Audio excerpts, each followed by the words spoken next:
Hello students, स्वागत है आपका आपके अपने यूट्यूब चैनल बीजी टीचर में। स्टूडेंट्स, आज के वीडियो में हम सीखने वाले हैं कक्षा 10 गणित से संबंधित जो प्रश्नावली है 4.2। उसमें हम सीखेंगे कि गुणनखंडों द्वारा द्विघात समीकरण को किस प्रकार से हल किया जाता है। ध्यान दीजिए, गुणनखंडों द्वारा द्विघात समीकरण को किस प्रकार से हल किया जाता है, वो भी आसान विधि से। बिल्कुल आसान विधि से सिखाऊंगा आप लोगों को। अगर आप लोग वीडियो के साथ बने रहते हैं तो आखिरी तक आप लोग इसको ज़रूर सीखेंगे, ये मेरी आप लोगों को गारंटी है। मात्र 2 प्रश्नों के द्वारा ही आप लोगों को सिखाने वाला हूं और ऐसा सिखा दूंगा कि आप लोग हर प्रकार का जो भी द्विघात समीकरण से संबंधित प्रश्न होगा वो हर सवाल आप लोग कर पाएंगे।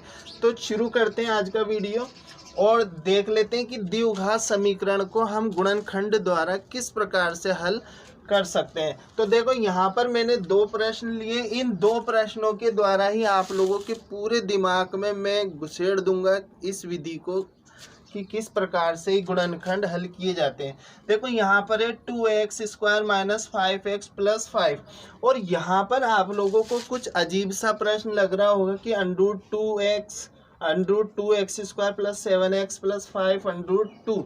इस प्रकार का प्रश्न भी द्विघात समीकरण में आता है।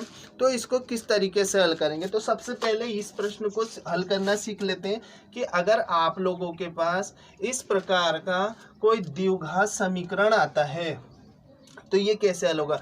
देखो, इसको हल करने के लिए आप लोगों को 2-3 स्टेपें करनी पड़ेंगी। उसके लिए पहले नंबर पे आप लोगों को क्या करना है, पहले नंबर पे आप लोगों को करना है, इनको नाम देने 1, 2 और 3। ठीक है, 3 नाम दे दिए इनको, फर्स्ट, सेकंड और थर्ड। अब पहले स्टेप में जो काम होता है वो होता है कि x² का गुणांक और अचर पद को हमें मल्टीप्लाई करना। हर सवाल में यही करना है। First and second and third के गुणांक को हमें मल्टीप्लाई करना है। देखो, यहाँ पर x² का गुणांक क्या है 2 इंटू अचर पद क्या है 3। जिसमें कोई x नहीं होता उसको हम अचर कहते हैं। तो अब क्या करा है कि फर्स्ट और थर्ड के जो गुणांक है यानी x² का गुणांक और एक अचर पद को हमने मल्टीप्लाई करा है। अब मल्टीप्लाई करने के बाद हमारे पास कितना आ गया, 6 आ गया। ठीक है, तो जो 6 आया है हमारे पास, इस 6 को हमें क्या करना है कि ये देखना है कि 6 किस किस टेबल में आता है। यहीं से आपके फैक्टर हो जाएंगे, फैक्टर मतलब गुणनखंड हो जाएंगे। तो 6 हम देखेंगे, हर सवाल में अप्लाई करना है ये।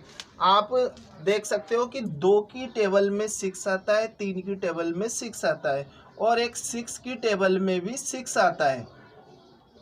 तो इस तरीके से हमें ये देखना है कि ये जो फर्स्ट और थर्ड का मल्टीप्लाई है वो किस किस टेबल में आता है। तो यहाँ पर आप लोगों ने देखा कि 2 की टेबल में भी है, 3 की टेबल में भी है, तो उसको हमने फैक्टर के रूप में लिख दिया, या 6 की टेबल में तो उसको फैक्टर के रूप में लिख दिया।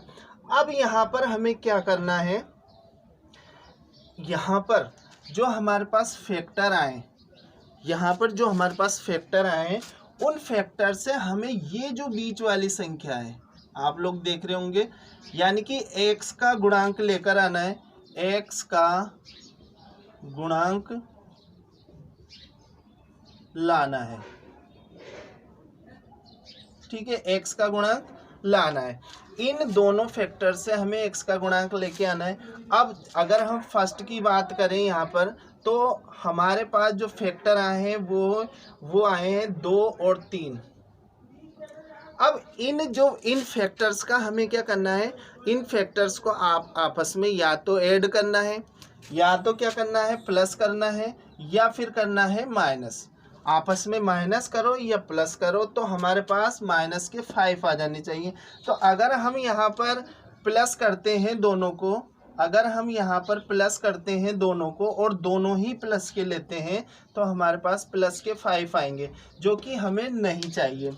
अब बात रही माइनस के चिन्ह की, तो यहाँ माइनस का चिन्ह नहीं आ रहा, तो हम क्या कर देंगे, इन प्लस के चिन्ह की जगह हम क्या कर देंगे, माइनस के चिन्ह लगा देंगे। तो यहाँ पर हम देख सकते हैं कि जैसे ही हमने माइनस करा तो ये जो है माइनस के 2 और माइनस के 3 जुड़ जाएंगे, तो ये काय के हो जाएंगे, माइनस के 5 हो जाएंगे। ठीक है, आप लोग इस तरीके से ही आप लोगों को द्विघात समीकरणों को हल करना है। ठीक है, अब हम क्या करेंगे, -5 की जगह यहाँ पर सेकंड स्टेप में हम क्या करेंगे, 2x²। अब -5 की जगह हमें क्या रखना है, यहाँ रखना है -2, और इसके साथ साथ जैसे यहाँ पर 5 के साथ x लगा हुआ है तो इनके साथ भी हम x लगा देंगे, और प्लस के 3। आप लोग अभी हम इस वाले की भी बात करेंगे कि इससे भी तो 5 आ सकता है, लेकिन हमने 5 क्यों नहीं लिया, इस पर चर्चा करेंगे हम। अब यहाँ पर हम ये जो पूरी हमारे पास माइनस के 2 और माइनस के 3 आए हैं, ये हमने यहाँ पर उठाकर रख दिए -5 की जगह, और 1 से हमने इसको मल्टीप्लाई कर दिया। अब यहाँ पर तीसरी स्टेप में हमें क्या करना है, तीसरी स्टेप में हमें 2 के जोड़े बनाने, 2 के जोड़े बनाने। तो 2 के जोड़े बनाने के बाद हमें यहाँ पर देखते हैं तो यहाँ पर कुछ चीज़ कॉमन आ रही है, उन चीज़ों को हमें बाहर निकालना है। तो यहाँ पर 2x है, यहाँ 2x² है, तो यहाँ पर 2x कॉमन आ गया। तो यहाँ जो बच रहा है उसको हम ब्रैकेट में लिखेंगे, और ये माइनस का चिन्ह आ जाएगा, और 2x पूरा ही कॉमन आ गया तो 1।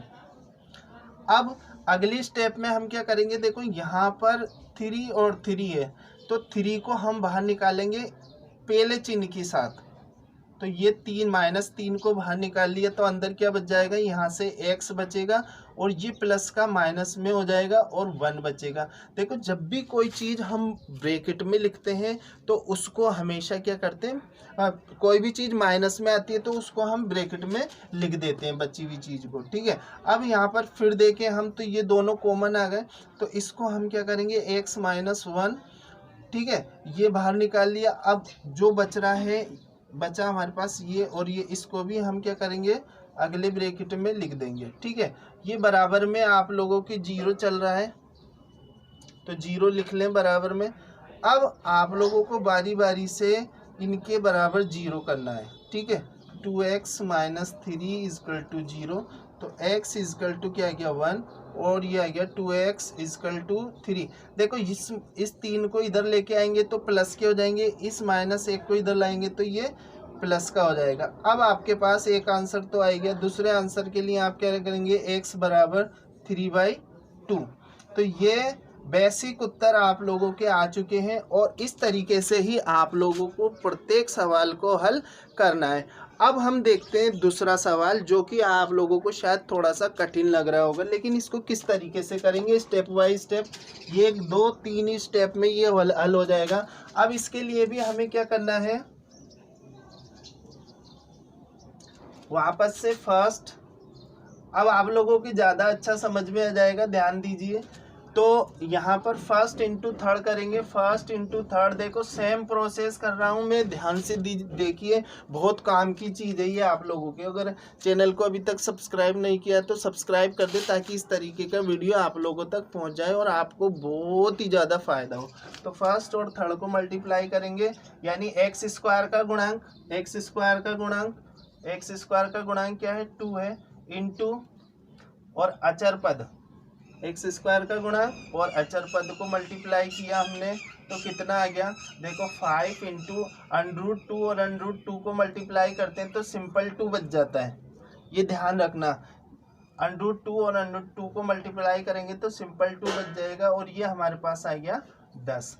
अब 10 देखना है आप लोगों को किस किस टेबल में आता है, तो 5 की और 2 की में और 10 की टेबल में, इन 2 टेबल्स में 10 आता है, इसके अलावा किसी और टेबल में 10 नहीं आता। तो अब हमारे पास जो फैक्टर आए ये आ गए इसके 10 के, इस 10 के को देखना होता है हमें फैक्टर, यानी फर्स्ट और थर्ड का जो मल्टीप्लाई आएगा, यानी x² और अचर पद का जो मल्टीप्लाई आएगा, उस मल्टीप्लाई को देखना है हमें किस किस टेबल में आता है, उस टेबल को हम लिख लेंगे। ये सिंपल वे है, और लिखने के बाद हम देखेंगे कि किस फैक्टर से ये जो चीज़ आती है, हम टेबल लिखते हैं, यही फैक्टर होते हैं। क्या होते हैं, यही फैक्टर होते हैं ना। अब इनसे हमें लेके आना है बीच वाली संख्या, ये वाली संख्या लेके आनी है, यानी प्लस के साथ लाना है। तो एक नॉर्मल अगर हम देखें तो यहाँ पर जो हम किस तरीके से साथ ला सकते हैं इन फैक्टर से, तो सिंपली हमें यहाँ पर दिख रहा है अगर 5 और 2 को हम जोड़ दें तो 7 आ जाते हैं। तो हम इसको लिख सकते हैं 5 + 2 = 7। यानी कि ये वाली जो संख्या है ना, ये आप लोगों को लानी होती है फैक्टर से। इसके लिए हम क्या करते हैं, फैक्टर्स का आपस में जोड़ करते हैं या मल्टीप्लाई कर सकते हैं। दोनों प्लस में भी ले सकते हैं, दोनों माइनस में भी ले सकते हैं, एक प्लस में एक माइनस में भी ले सकते हैं, कैसे भी ले सकते हैं। हमारे पास सिर्फ और सिर्फ ये बीच वाली संख्या आनी चाहिए। तो हमारे पास आ गए, अगर जब हमने दोनों फैक्टरों को जब प्लस में लिया, फैक्टर्स को हमने प्लस में लिया, तो हमारे पास 7 आ गए। अब हम इसको यहाँ लिखेंगे √2x² प्लस, देखो 2 के साथ 2 लिख देना है, 5 के साथ 5 लिख देना है, ये नॉर्मल समझने वाली बात है ना। तो ये हो गया 2x + 5 है, 5x + 5√2 = 0। ठीक है, ये आ गया। अब यहाँ पर हम देखें तो यहाँ पर तो √2 है और यहाँ पर 2 आ रहा है, तो हम इसको क्या करेंगे, थोड़ा सा एडजस्ट करना पड़ेगा आपको। तो यहाँ पर कर देंगे √2x² प्लस, अब 2 को कैसे लिखेंगे, यहाँ पर हमने √2 और √2 को गुणा करा तो 2 आया था। तो अब इसको वापस अप्लाई करेंगे, तो इसको लिखेंगे √2 ठीक है, मल्टीप्लाई x प्लस 5x + 5√2। इस वाले को चेंज करने की ज़रूरत नहीं है। अब यहाँ से हम क्या करेंगे, कॉमन निकालेंगे। तो यहाँ से कॉमन निकाला तो √2x कॉमन आ गया और अंदर क्या बचा, x प्लस, देखो √2x बाहर निकल गया तो यहाँ बच गया √2 प्लस, यहाँ से 5 बाहर निकाला हमने तो यहाँ बच गया x प्लस √2। ठीक है, ये कॉमन चीज़ें लेना तो आप लोगों को आनी चाहिए। अब आगे क्या करेंगे, वापस से ये 2 बार कॉमन आ गया तो इसको बाहर निकाल लेंगे, x प्लस √2 और √2x + 5 जो बच रहा है, यानी कि ये और ये, इसको अगले ब्रैकेट में लिख देंगे। अब वापस से बारी बारी से इन पर हम क्या करेंगे, बराबर का 0 कर देंगे, √2x + 5 = 0। ठीक है, अब पक्षांतरण करेंगे तो x = आ गया माइनस के √2, जब ये इधर जाएगा तो प्लस की जगह माइनस हो जाएगा और ये इधर हो जाएगा √2x = -5। तो x = क्या हो गया, -5/√2। इस तरीके से हम द्विघात समीकरण को हल कर सकते हैं, जब कोई संख्या अंडरवुड में लिखी हो। तो इस तरीके से आप लोगों को मैंने बहुत ही आसान तरीके से और बिल्कुल यूनिक तरीके से समझाया है।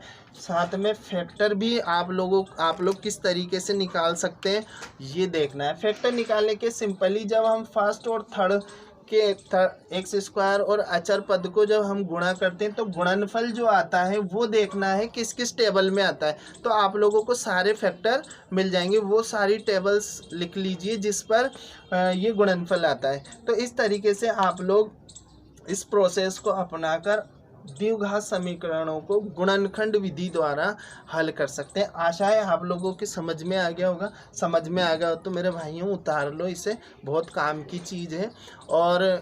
और आपकी पाठ्य पुस्तक में प्रश्न दिए गए हैं उनका अभ्यास करें, इसी पर आधारित प्रश्न है, सारे प्रश्न आप लोग कर लेंगे, गारंटी है मेरी। अगर आप फिर भी कोई सवाल समझ में नहीं आता तो मुझे कमेंट्स करके बताइए, मैं आप लोगों को एक बार फिर कोशिश करूंगा समझाने की।